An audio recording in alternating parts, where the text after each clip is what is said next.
Hello दोस्तों, नमस्कार। एक बार फिर से स्वागत है आप सभी का आपके अपने यूट्यूब चैनल कुमार एकेडमी पर। सो यदि आप किसी भी कंपटीशन से रिलेटेड एग्जाम्स की तैयारी कर रहे हैं तो आप हमारे चैनल को सब्सक्राइब कर सकते हैं। सो आज की इस वीडियो में बेसिकली चर्चा करने वाले हैं भूगोल अर्थात जियोग्राफी के पार्ट नंबर 1 के बारे में। गाइस, आज की इस वीडियो में बात करेंगे हमारा सौरमंडल और उसका संक्षिप्त परिचय। अपने सौरमंडल के बारे में भाई बहुत शॉर्ट में और ट्रिक के साथ एक्सप्लेन करेंगे। तो चलिए स्टार्ट करते हैं।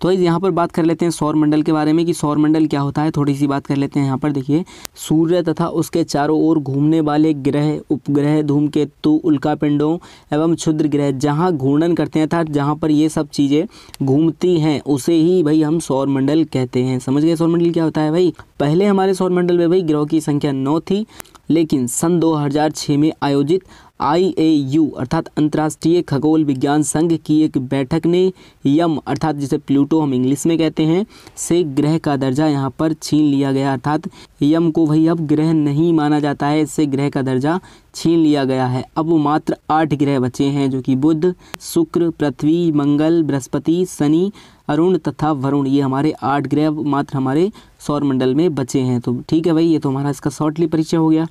अब भाई सबसे पहला टॉपिक आपका यहाँ पर आता है आकार के अनुसार ग्रह घटते क्रम में।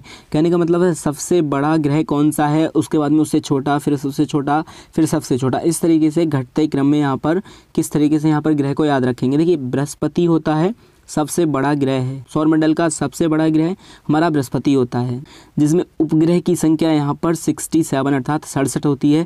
सबसे ज़्यादा उपग्रह गाइज मैं नॉलेज के लिए बता दूँ बृहस्पति के ही होते हैं। 67 उपग्रह हैं यहाँ पर बृहस्पति के। ट्रिक के बारे में मत देखिए, ट्रिक अभी बात को बताऊँगा। और देखिए दूसरा आता है हमारा शनि। बृहस्पति सबसे बड़ा होता है, उसके बाद में उससे छोटा होता है शनि। शनि के यहाँ पर 62 उपग्रह होते हैं। उपग्रह की संख्या यहाँ पर 62 होती है। सभी के उपग्रह याद नहीं रखने भाई, सबसे अधिक और सबसे कम वाले आपको याद रखने हैं। ठीक है, सबसे अधिक होते हैं आपके बृहस्पति के और सबसे कम अभी नीचे बताते हैं। देखिए उसके बाद में आता है अरुण। सबसे बड़ा हो गया आपका बृहस्पति, बृहस्पति से छोटा हो गया शनि, शनि से छोटा होता है अरुण। तो भाई अरुण के जो है यहाँ पर उपग्रहों की संख्या यहाँ पर 27 होती है। ठीक है, इसके बाद में आता है आपका वरुण। वरुण के जो उपग्रहों की संख्या होती है भाई हमारी 13 होती है। इसके बाद में आती है हमारी पृथ्वी। पृथ्वी का मात्र एक उपग्रह है, कौन सा है भाई, सभी को पता होगा, चंद्रमा। चंद्रमा मात्र पृथ्वी का एक उपग्रह है। इसके बाद में नेक्स्ट आता है यहाँ पर दे रखा है शुक्र। शुक्र के भाई यहाँ पर कितने 0, यहाँ पर शुक्र का कोई भी उपग्रह नहीं होता है, तो भाई इसे याद रखना है। शुक्र और बुध होते हैं जिनके कोई भी उपग्रह नहीं होते हैं। बृहस्पति होता है जिसके सर्वाधिक उपग्रह अर्थात 67 उपग्रह होते हैं। नेक्स्ट आता है मंगल। तो भाई मंगल के 2 उपग्रह होते हैं। ठीक है भाई, लास्ट आता है हमारा बुध। तो भाई बुध जो है सबसे छोटा होता है और जो बृहस्पति होता है सौरमंडल का सबसे बड़ा ग्रह होता है। तो ये 2 चीज़ आपको याद रखनी है, बुध सबसे छोटा ग्रह और बृहस्पति सबसे बड़ा ग्रह होता है। ठीक है भाई, अब गाइस इसे ट्रिक से किस तरीके से याद रखना है, देखो वो ट्रिक भी देख लीजिएगा। यहाँ पर दे रखा है बृहस्पति, शनि, अरुण, वरुण, पृथ्वी, शुक्र, मंगल, बुध।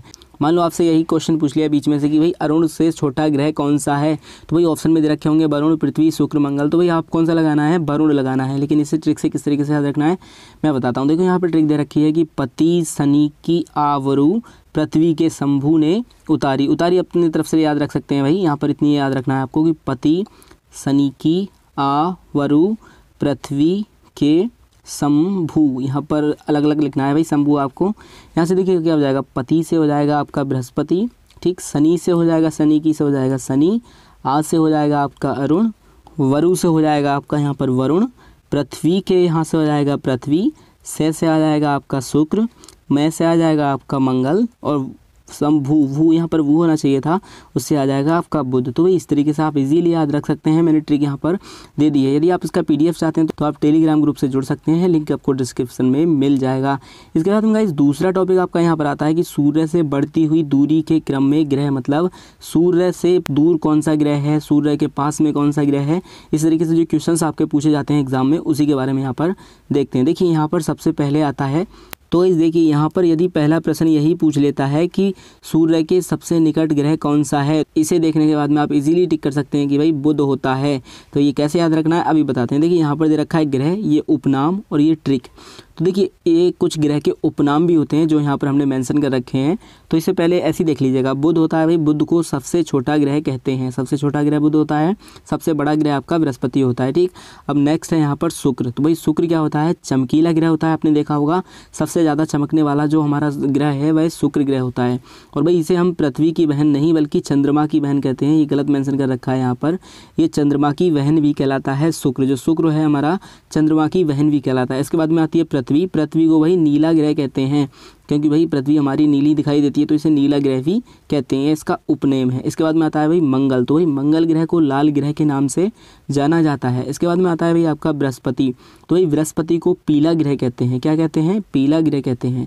ठीक है, इसके बाद में नेक्स्ट है यहाँ पर शनि। तो भाई शनि को काला ग्रह और काला दानव दो नामों से जाना जाता है, काला ग्रह और दूसरा काला दानव, दोनों काला है तो भाई याद रख सकते हैं शनि जी भी काले होते हैं, इस तरीके से इजीली याद रख सकते हैं। इसके बाद में नेक्स्ट आता है यहाँ पर अरुण। तो भाई अरुण को कहते हैं हम लेटा ग्रह, जो भाई आता है लेटा ग्रह या झुका हुआ ग्रह कौन सा है, तो भाई हमारा अरुण ही होता है गाइज, याद रखना काफ़ी महत्वपूर्ण है। इसके बाद में गाइज नेक्स्ट आता है आपका यहाँ पर वरुण। तो भाई वरुण को हम हरा ग्रह कहते हैं, हरा ग्रह वरुण ग्रह कहलाता है। इसमें गाइस क्वेश्चंस क्या बनता है, देखिए यहाँ पर बाई चांस ऐसे ही पूछ लेता है कि पृथ्वी के सबसे निकट ग्रह कौन कौन से हैं। तो भाई एक शुक्र है आपका, दूसरा मंगल है। तो भाई इस तरीके से याद करने में आपको कोई दिक्कत नहीं होगी कि भाई शुक्र और मंगल पृथ्वी के सबसे निकट ग्रह हैं और पृथ्वी के सबसे दूरस्थ ग्रह कौन सा है, वह हमारा वरुण है भाई। तो ऐसे आपको दिक्कत हो सकती है, लेकिन जब मैं ट्रिक से आपको याद कराऊंगा तो वहाँ पर कोई भी आपको प्रॉब्लम नहीं होगी। देखिए ग्रह यहाँ पर सीरियल से दे रखे हैं, बुध, शुक्र, पृथ्वी, मंगल, बृहस्पति, शनि, अरुण और वरुण। देखिए ये उपनाम की ट्रिक है, ये मैं बात को बताता हूँ। तो सबसे पहले मैं ट्रिक बताऊंगा गाइस कि इसे किस तरीके से याद रखना है, जो यहाँ पर इसका सीरियल दे रखा है। तो इसकी एक छोटी सी यहाँ पर सेंटेंस वाक्य आपको याद रखना है, क्या है, बसपा की मायावती सेब खाती। भाई बहुत फनी है, इजीली आपको याद हो जाएगा, बसपा की मायावती सेब खाती है, सेब उसे पसंद है भाई तो इसलिए सेब ज़्यादा खाती है, तो इस तरीके से आप याद रख सकते हैं। देखिए बसपा से किस तरीके से याद रखना है, बसपा को भाई अलग अलग करना है क्योंकि बहुजन समाजवादी पार्टी, इस तरीके से याद रख सकते हैं। BSP हिंदी में लिखना है बे से पे, इस तरीके से रखना है बसपा। ठीक, तो वाह अलग रखना है, सा अलग रखना है, पा अलग रखना है, सारा कुछ आपको यहाँ अलग रखना है, बसपा को अलग अलग कर दो। ठीक है भाई, तो वाह से हो जाएगा आपका बुध, सा से हो जाएगा आपका शुक्र, पा से हो जाएगा आपका पृथ्वी। तो भाई ये तीन ग्रह हो गए, बुध, शुक्र और पृथ्वी। माया से हो जाएगा भाई मंगल, पति से क्या होगा बृहस्पति, एस से आ जाएगा भाई शनि, एस शनि। ठीक, ए से हो जाएगा अरुण और वी से हो जाएगा वरुण। तो गाइस उम्मीद करता हूँ ये ट्रिक से आपको सीरियल याद करने में कोई दिक्कत नहीं होनी चाहिए। अब देखिए ये तो हो गई हमारी सीरियल से कि किस तरीके से इन्हें याद रखें। और दूसरा आता है यहाँ पर कि भाई अब जो दे रखा है कि सबसे छोटा ग्रह, चमकीला ग्रह, इस तरीके से इसे किस तरीके से याद रखना है, मतलब इसके उपनाम किस तरीके से याद रखने हैं, उसकी ट्रिक भी भाई हमने यहाँ पर मेंशन कर रखी है। देखिए यहाँ पर इसकी ट्रिक है कि हम अर्थात पृथ्वी के लिए कहा जा रहा है भाई यहाँ पर हम है नीले, अर्थात पृथ्वी नीली है, पति है पीले। पति का मतलब बृहस्पति को पीला ग्रह कहा जाता है, शुक्र वहन चमकीली, अर्थात शुक्र ग्रह को चमकीला ग्रह और चंद्रमा की वहन भी कहा जाता है, तो शुक्र वहन चमकीली। अरुण है लेटा, तो भाई अरुण ग्रह को क्या है, लेटा ग्रह कहा जाता है, तो अरुण है लेटा, तो अरुण ग्रह लेटा ग्रह हो जाएगा। लाल है मंगल, तो भाई मंगल को लाल ग्रह कहा जाता है, अभी ऊपर बताया था। और शनि है काला दानव, भाई शनि को काला दानव कहा जाता है, ये भी आपको याद रखना है। और वरुण रंग हरियाली का, तो भाई हरियाली का रंग है तो कैसा होगा, वरुण ग्रह हमारा हरा ग्रह होता है। तो भाई अब इसे दोबारा पढ़िएगा कि हम हैं नीले, पति हैं पीले, शुक्र वहन चमकीली, अरुण है लेटा, लाल है मंगल, शनि है काला दानव और वरुण रंग हरियाली का। गाइस 2-3 बार इसकी रिपीटेड कर लीजिएगा, उसके बाद में आपको ऐसा याद हो जाएगा कि आप भूलने वाले इसको नहीं है। तो गाइस उम्मीद करता हूँ ये सारे टॉपिक आपके यहाँ पर क्लियर हो गए होंगे।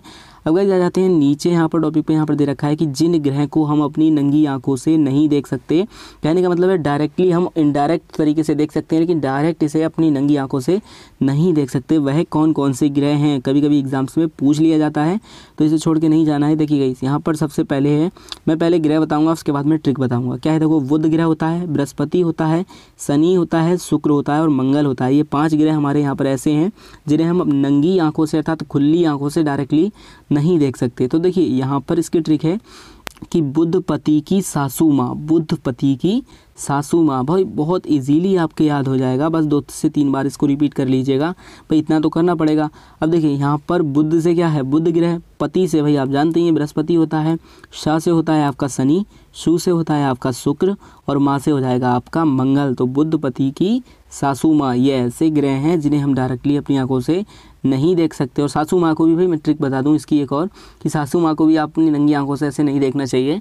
तो गाइस मैं ये आपको जो बता रहा हूँ याद करने के लिए बता रहा हूँ, कोई भी इसका नेगेटिव पॉइंट ना निकाले प्लीज़। तो वही उम्मीद करता हूँ यह भी पॉइंट आपके क्लियर हो गया होगा। जिन्हें हम नंगी आंखों से ग्रह नहीं देख सकते वह हमारे बुधपति की सासू माँ, बुध, बृहस्पति, शनि, शुक्र और मंगल।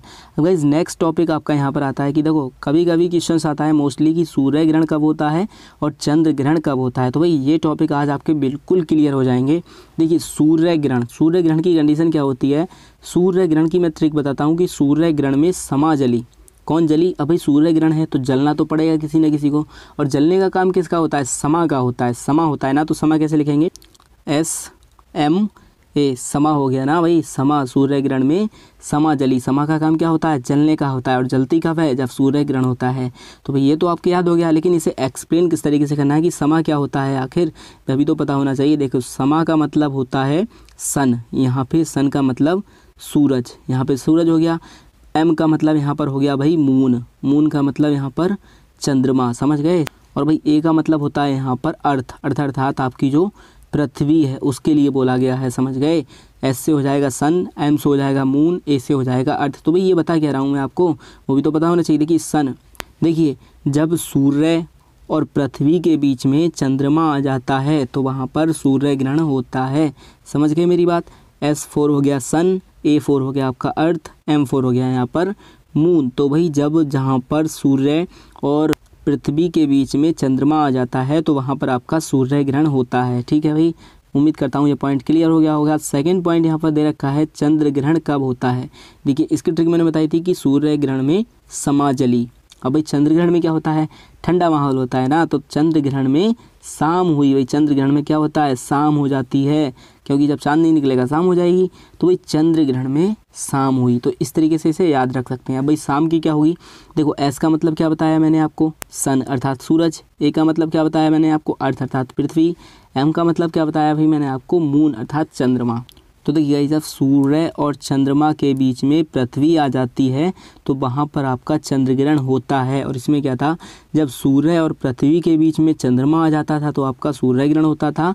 यहाँ पर है भाई जब सूर्य और चंद्रमा के बीच में पृथ्वी आ जाएगी तब वहाँ आपका चंद्र ग्रहण होगा। तो भाई सूर्य ग्रहण और चंद्र ग्रहण दोनों पॉइंट आपके क्लियर हो गए होंगे। अब नेक्स्ट आता है देखिए अपसौर और उपसौर क्या होता है। भाई बहुत पूछा जाता है उपसौर और अपसौर, तो भाई ये पॉइंट आपका यहाँ क्लियर हो जाएगा। कैसे? देखिए सबसे पहले उपसौर और अपसौर क्या होता है भाई भी पता होना चाहिए।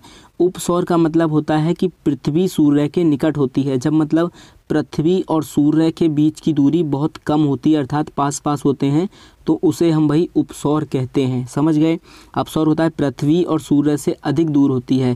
कहने का मतलब है जब पृथ्वी और सूरज के बीच में स्थान बहुत अधिक हो जाता है, बहुत अधिक दूर चले जाते हैं ये दोनों, तो ये कंडीशन हमारी क्या कहलाती है? ये हमारी अपसौर की कहलाती है। और मनाया कब जाता है भाई? 3 जनवरी को आपका उपसौर मनाया जाता है और 4 जुलाई को आपका अपसौर मनाया जाता है। 3 जनवरी और 4 जुलाई। अब गाइस मैंने इसके साथ ट्रिक भी मेंशन कर रखी है यहाँ पर, किस तरीके से देखिए कि 3 जनवरी को मिलन हुआ, 4 जुलाई को जुदा हुई, समझ गए। अब देखिए यहाँ पर 3 जनवरी को मिलन हुआ। मिलन का मतलब यहाँ पर मैं बताता हूँ। देखो जब मिलन हो रहा है तो कहने का मतलब यहाँ पर भी पृथ्वी सूर्य के निकट आ रही है, मिलन हो रहा है ना, तो भाई 3 जनवरी को मिलन हुआ और 4 जुलाई को जुदा। अब भाई जुदा हो रही है तो क्या है? दूर जाएगी। कोई भी चीज़ जुदा होती है तो दूर जाती है ना, तो भाई ये 4 जुलाई को आपके जुदा हो जाएगी। तो भाई 3 जनवरी को मिलन हुआ और 4 जुलाई को जुदा। तो भाई इसमें लगभग सारे पॉइंट्स मैंने आपके क्लियर करा दिए हैं। और गाइज़ यदि आप चाहते हैं इसका PDF डाउनलोड करना तो जुड़ जाएं हमारे टेलीग्राम ग्रुप से, जिसका लिंक मिल जाएगा आपको डिस्क्रिप्शन में। सो गाइज़ उम्मीद करता हूँ आप सभी को वीडियो पसंद आई होगी। तो गाइज़ वीडियो पसंद आई हो तो लाइक करना ना भूलें, और यदि गाइज़ आप हमारे चैनल पर पहली बार विजिट किए हैं तो यार सब्सक्राइब जरूर कर लें। सो आज की वीडियो में बस इतना ही था, मिलते हैं अपनी अगली वीडियो में, तब तक के लिए टेक केयर, बाय बाय, जय हिंद, जय भारत।